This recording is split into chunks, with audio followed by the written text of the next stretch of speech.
হয় আমাৰ মৰিয়নি যি অৱস্থিত গিবন অভয়াৰণ্য আছে এই গিবন অভয়াৰণ্যত আমি হলৌ বান্দৰৰ কাৰণে অসম নহয় এছিয়াৰ ভিতৰতে কিন্তু দুষ্প্ৰাপ্য প্ৰাণী হিচাপে আমি জনাজাত হলৌ বান্দৰ এই হলৌ বান্ধত থকা যিবিলাক ঠাই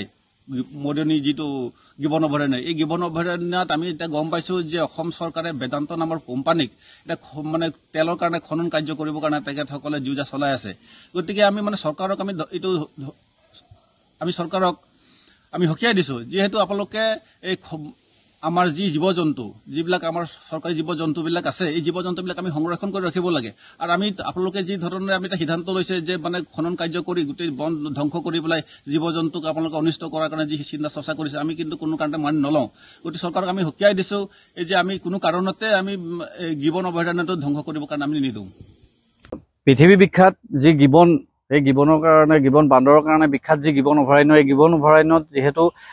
খনন কাৰ্য কৰি তৈল খনন কৰাৰ কথা আমি ইতিমধ্যে আমি বিভিন্ন নিউজৰ যোগেদি আমি গম পাইছোঁ আৰু চৰকাৰৰ এই হঠকাৰী সিদ্ধান্তক আমি তীব্ৰ গৰিহণা দিছোঁ সংগ্ৰামী যুৱ ছাত্ৰ পৰিষদে এই বিষয়ে আমি পূৰ্বতেও আমি ইয়াৰ বিৰুদ্ধে মাত মাতি আহিছোঁ বা বৰ্তমানো মাত মাতিছোঁ বা অনাগত ভৱিষ্যতৰ দিনবোৰতো আমি মাত মাতি যাম যিহেতু গিবন এই বান্দৰ আৰু হাতীৰ কাৰণে বিখ্যাত আৰু ইয়াৰ গিবনৰ যি গিবনক খনন কৰি পেলাই ধ্বংসপ্ৰাপ্ত কৰাৰ পৰিৱৰ্তে ইয়াক উন্নয়নৰ কথা চিন্তা কৰিবৰ কাৰণে আমি চৰকাৰলৈ আহ্বান জনাইছোঁ আৰু লগতে দিছৈ ভেলী যি আছে দিছৈ ভেলীত বিশেষকৈ সংৰক্ষিত বনাঞ্চল তাৰ অধিকাংশ ভূমি ইতিমধ্যে নাগালেণ্ডৰ বেদখলত আছে গতিকে চৰকাৰে প্ৰথমতে এই নাগালেণ্ডৰ বেদখলৰ উচ্ছেদ কৰি এই বেদখল মুক্ত কৰাৰ কথা চিন্তা কৰক আৰু ইয়াৰ উন্নয়নৰ কথা চিন্তা কৰক বিশেষকৈ আমাৰ যিহেতু মৰিয়নিৰ দাঁতিকাষৰীয়া অসমৰ ভিতৰতে মৰিয়নি দাঁতিকাষৰীয়া অঞ্চলৰ বাবে গিবন এটা চিনাকি বা অসম মানে এটা গৌৰৱৰ বিষয় গতিকে এই গৌৰৱৰ বিষয়টোক ধ্বংস নকৰি খনন কাৰ্যৰ জৰিয়তে ধ্বংস নকৰি বা